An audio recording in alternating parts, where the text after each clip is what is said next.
Now, on News Talk 105.9 WMAL. O'Connor and Company. It is 7:07 on News Talk 105.9 WMAL, making sense of the news. Good Monday morning to you. It's Michael Pelka in for Larry O'Connor. Of course, Julie Gunlock is here. And since it's Monday and the ZZ Top Sharp Dressed Man music is playing, strutting in to join us is, of course, Joe diGenova, the fabulous Joe diGenova, who's going to help me understand things today. Good morning, Joe. Nice to meet you. Good morning. Good morning. Glad you're here. Now, for those of you that don't know, Joe's a legal analyst, former U.S. attorney to the District of Columbia. And a couple of things. I have a save the date notice for July 12th for FBI Director Christopher Wright to testify before the Judiciary Committee. Are we going to learn anything really in terms of what's happened with the cover-up or the alleged misdirection of investigations into Hunter Biden? Probably not, because Christopher Wray is an empty suit, but he's also very, very good at preserving his life. He loves his job, not because he's good at it, but because he considers it a stepping stone to his post-government career on the executive boards around the country. Christopher Wray has been a disaster. No surprise, since he was given to us by Chris Christie of New Jersey. People forget that Christopher Wray represented Chris Christie in the famous Bridgegate scandal in New Jersey, and was able to cajole people into not interviewing Christie and never producing his cell phone during that federal criminal investigation. What Wray is going to do is he's going to say he can't talk about things because they're still under investigation, because that's the rubric that the department is using to say that the investigation in Delaware is not over. It's not over because it never started. There was a fascinating piece in the New York Post about what continues to happen in Delaware. In the middle of the investigation, where the IRS agents were pumping up their inquiry into the obvious criminal activities of the entire Biden family, the FBI sent a new station chief, a new special agent in charge, to their field office in Delaware. And that was his hometown. He was returning there with his wife and his children to end his career. And if you think an FBI agent in that status is going to do anything to upset the apple cart of the family of the state of Delaware named Biden, you're nuts. And I assume that Christopher Wray is going to be asked about that today. But we need the name of that agent, because one of the most important things in all these investigations is these lower-level people in the FBI always remain anonymous. Same thing with the IRS, the people involved in the cover-ups. We need to know the names of the people in the Department of Justice, the FBI, the IRS, and elsewhere who were party to the cover-up in this. And actually, cover-up is a word, it's a phrase that actually we're so used to it that we don't understand how important it is. There was a criminal conspiracy to obstruct an investigation into Joe Biden and his entire family. And the picture of this is the ugliest period in American federal law enforcement. And I think people are beginning to understand it. There's so much information, so much going on, that it's difficult to follow. But one of the things people need to understand is, remember, you'll hear all these people on television, including some Republicans, say, well, where's the evidence? Where's the proof? Steve Doocy on Fox is really good at this. I'm not quite sure what he's drinking these days. He's very good at raising this phony issue. Let me remind everybody listening that according to the IRS whistleblowers, numbers of them, they had achieved enough information to establish probable cause that crime had been committed and that evidence of those crimes was present in facilities in Delaware belonging to the president and the president's son. That means there is evidence of crimes, and they were denied the right to get a search warrant by the U.S. Attorney in Delaware, David Weiss. So there's more to come to this. It's only going to get uglier. And the answer to this is a federal election in 2024 to replace Merrick Garland and Christopher Wray, who should be fired on Inauguration Day. Well, we hope. We're talking to Joe diGenova here on O'Connor and Company. Joe, as a follow-up to that, could we say that this cover-up is actually being affected or being carried out by slow-walking this in order to get past the statute of limitations, or does that even matter? Well, it certainly is being slow-walked and has been. As I said to a group in Delaware the other day that I've been communicating with for many years, this is a case that should have never taken 5 years. At the most, this is a few months for what they ended up charging Hunter Biden with. But it took 5 years because the U.S. Attorney in Delaware, David Weiss, was taking a dive. The notion that you would tell a group of IRS agents that they had established probable cause, but they weren't going to get a search warrant against the first family of Delaware, that's outrageous. That's obstruction of justice by one of the assistant U.S. attorneys in Delaware, Leslie Wolf, told the agents, you're not going to execute any search warrants at any Biden facility. And then she calls the defense attorneys representing the Bidens and lets them know where the search warrants were going to be executed. When I was U.S. attorney, if anyone had done that in the District of Columbia as an assistant U.S. attorney, they would have been fired immediately. That lady still works for David Weiss. That'll tell you what type of U.S. attorney David Weiss is. As I said, he took a dive, and his explanations are absolutely absurd.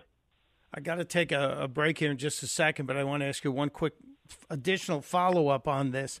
The 1,800-plus boxes of documents at the Biden Center at University of Delaware, Delaware Supreme Court just extended protections to those boxes.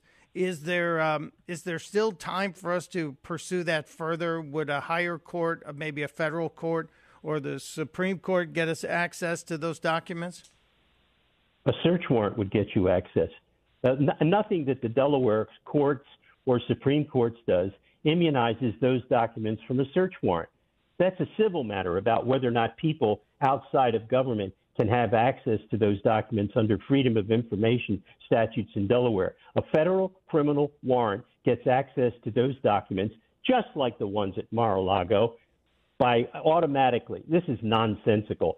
Merrick Garland is the most disgraceful attorney general in the history of this government. On that, just a quick note on that.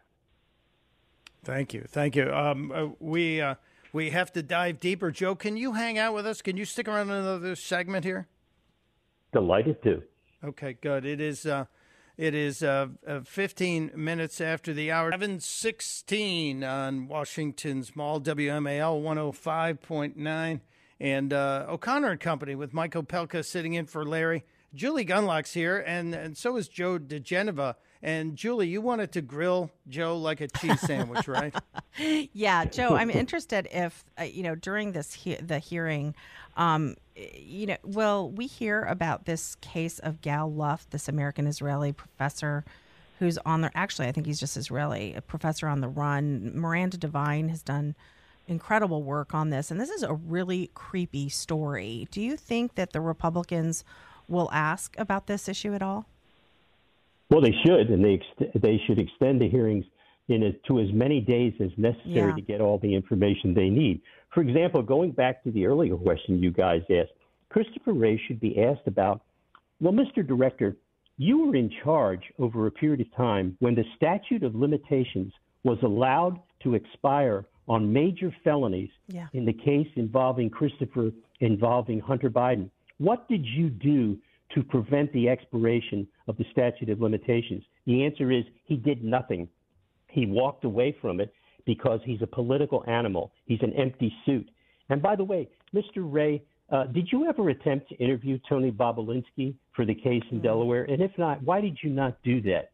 And why did one of the defense attorneys representing Hunter Biden say to, and that's the law firm Latham and Watkins, which has a big office in Washington, why did one of their attorneys say to the prosecutor in Delaware, if you indict Hunter Biden, you're committing career suicide?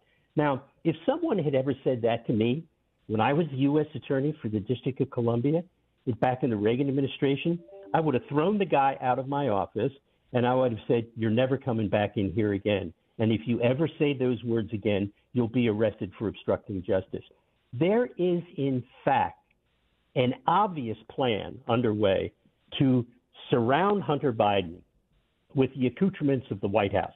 Why do people think he's living there during this investigation? Why does he go everywhere he can to be seen by the chief law enforcement officer of the United States, the president? The president is providing an answer to Merrick Garland, Christopher Wray, David Weiss, and every IRS and FBI agent. Don't touch my son. And it's working. This is, in fact, the single most corrupt president in the history of the United States. And it isn't even close. I don't think you're going to get an argument there, Joe. Not at all. So pivoting from that with the Biden shield, Joe Biden shield around his son, where do you think we're going on the White House cocaine story? Because overseas betting agencies actually are betting on whether or not it's Biden family, it's Kamala, it's a visitor. Any thoughts on where you think this is headed? Well, here's the interesting part of this. It almost doesn't matter because the White House, in conjunction with the Secret Service and the FBI, have made it obvious that this also is a cover-up.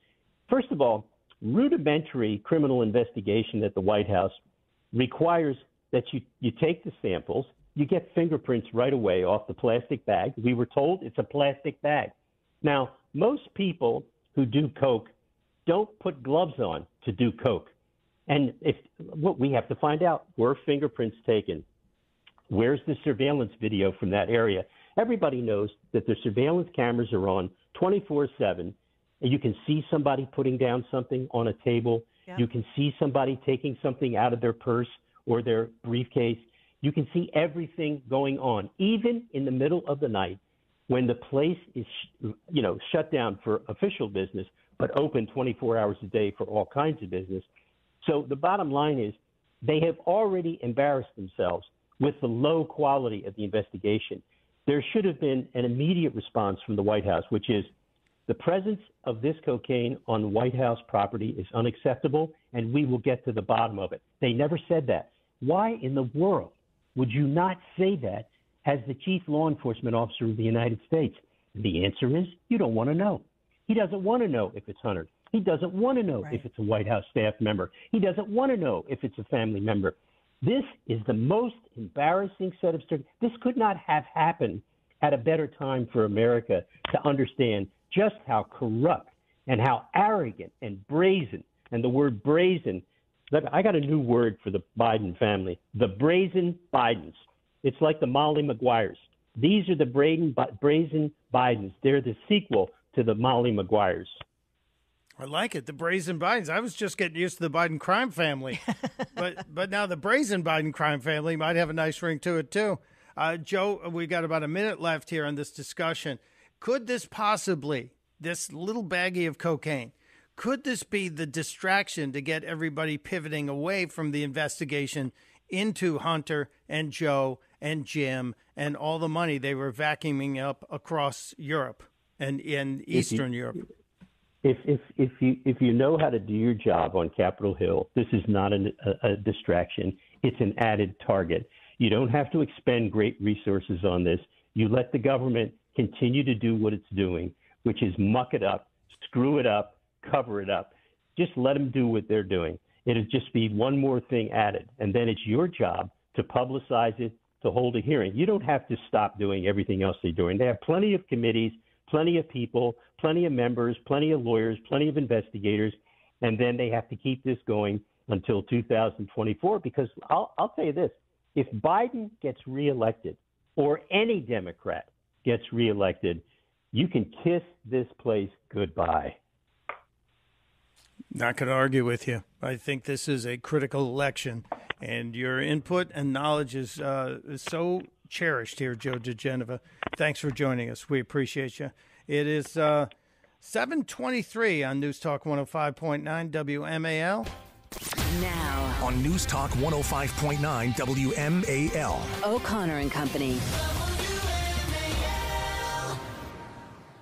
It is 7:37 on a Monday morning on News Talk 105.9 WMAL, making sense of the news. Good morning to everyone.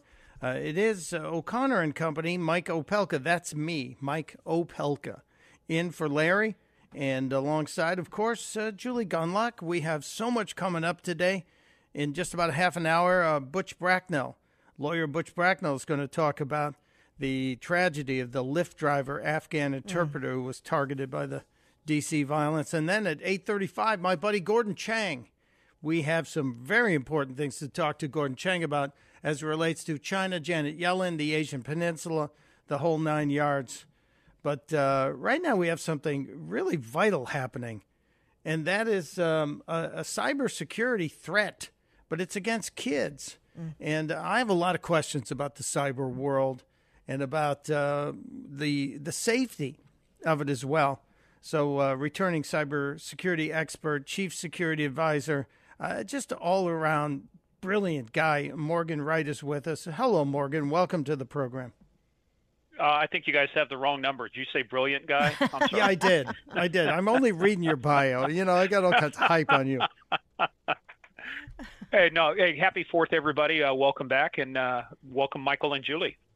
Thank you. Thank you. Now, I want to get into this ransomware topic, but I have to ask you a question first. Is TikTok's threat worse to our kids than a ransomware gang like this one allegedly stealing school data? I would say so. Here's why. When you look at breaches like this, what you get is 45,000 like in New York, some there, but TikTok is in the millions. And it's something that's there 24/7. It's influencing the kids. The kids' information is just there. If something happens to it, it does. If it doesn't, it doesn't. But TikTok is something they have access to 24/7. So for me, and when you look at some of these things that are happening with the TikTok talent challenges, the information that's being scraped from thousands of sites, I just think that overall the cumulative effect of what TikTok does to younger people will have a far broader effect than what a breach would. Correct me if I'm wrong. Sorry, Julie. Correct me if I'm wrong, Morgan. TikTok in China is all about teaching people things. It's education. It's not about dumb dances and stupid challenges. Yeah, there's been plenty of reporting. If you look at the algorithms, if you look at the content that's coming out of China about how their platforms are used versus here, it's definitely the dumbing down of America. It certainly is. I want to ask you about this new story about ransomware and entire files being dumped onto the internet. These are really intimate and graphic information. It's coming from schools, which seem to not have the security necessary to protect these children's private information. And again, these are files that describe student sexual assaults, psychiatric hospitalizations, abusive parents, and truancy. Why are schools even holding this information if they can't protect it? You know, living in Loudoun County, that's an excellent question, having been through that out here. Obviously there's some legal reasons why you have to have some information, but yeah, to your point, the question is, it be like a bank holding your money, but no safe, nothing to put the money in to keep it safe. So they have programs. Here's the thing. They have programs. There's this huge program called E-Rate. Hundreds of billions of dollars that have been spent over the years. The government needs to change their regulations. The states need to change the way their spending profiles and say, look, out of every dollar you get from us, so many cents, 10 cents has to be spent on security. Because you're right, we're collecting the most sensitive information about our children. The stuff that if it gets out, you talk about a long-term effect versus TikTok. One file of a child that gets out that has indications of sexual assaults, things that might have happened, they have to live with that forever. There is no taking it back once it's out there on the internet. The other thing, too, is I have found in many of these cases, schools are retaining information far longer than what the law says they have to, far longer than what records retention policies say they should. So, look, parents have got to become a better steward of their children's information. They need to read up on the law in their state, find out what it says you can collect, and do not give them any more information than what the law says you have to give them to enroll in school or to do certain things. We talk about, you guys have talked about too, the overclassification of, information. Too much stuff is top secret. Well, we collect and we don't get rid of enough information when it's at the school level.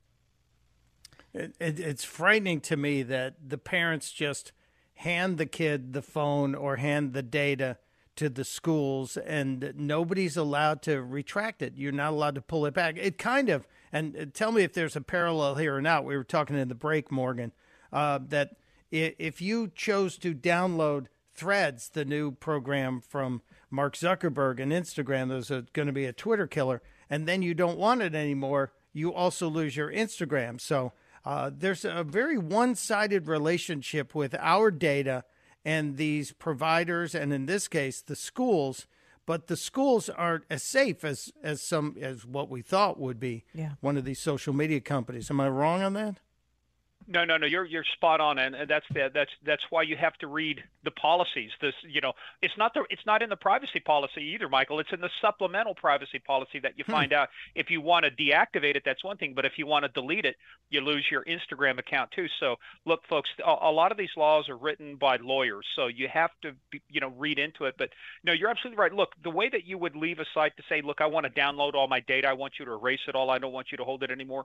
We should have the same ability that when my child leaves that school, what reason do you have to keep certain kinds of information for my child once they leave your school, once they graduate? Right. My kids have graduated from Stonebridge, years ago. There should be, other than an academic record to show, hey, yeah, they graduated from here, what other information is it you need to do the administration of education?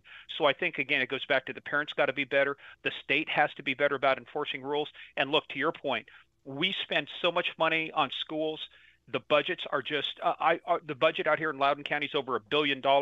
We should be spending as much on cybersecurity as we are on other things. Look, we spend a lot on physical school safety.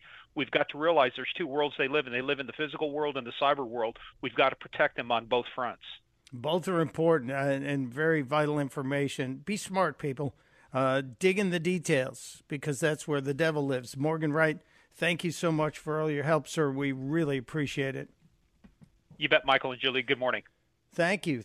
We've got more coming. It is 7:43 on WMAL. Of course, this is O'Connor and Company. It's Mike Opelka in for Larry, Julie Gunlock alongside of me.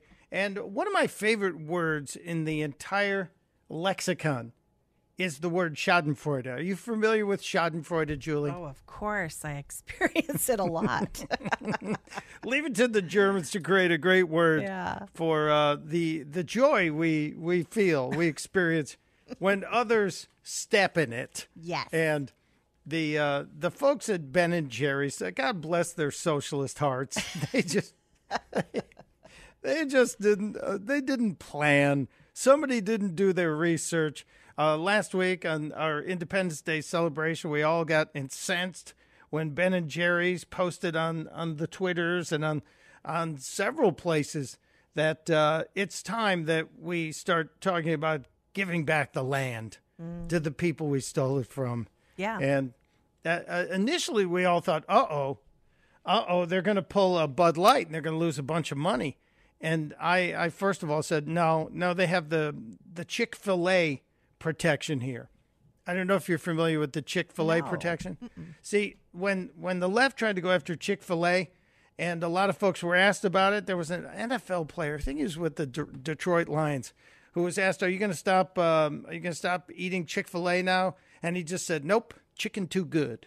And so the chicken too good defense, I see, yes, protected Chick-fil-A. A lot of people like Ben & Jerry's ice cream. I'm not a big ice cream guy. It's so sweet, but I'm not a big Ben & Jerry's ice cream guy. And then there was the stuff they did with Israel that turned me off to him too. So when they came out and said, hey, let's America start talking about returning that stolen indigenous land, and then they got a little smack on the back of the head when they discovered their stolen indigenous land is the one that their factory sits on, that their plant sits on. Their headquarters. How great is this? It's so great. It's so great. Which tribe is it? The Vermont tribe?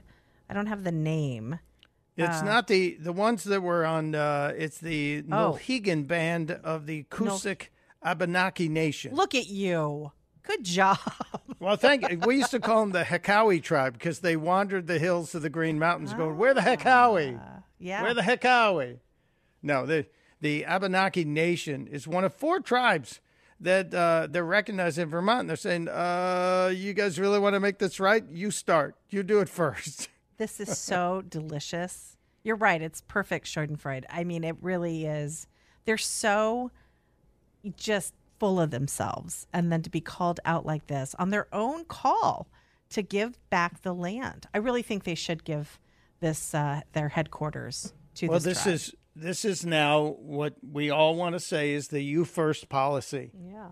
That anytime somebody tries this, you first. And just to make sure that everyone understands that the karma hammer does swing back. Unilever, the parent company that bought Ben & Jerry's years ago in 2000, Unilever took about a $1 stock hit, which translates to about $2.5 billion in lost market value.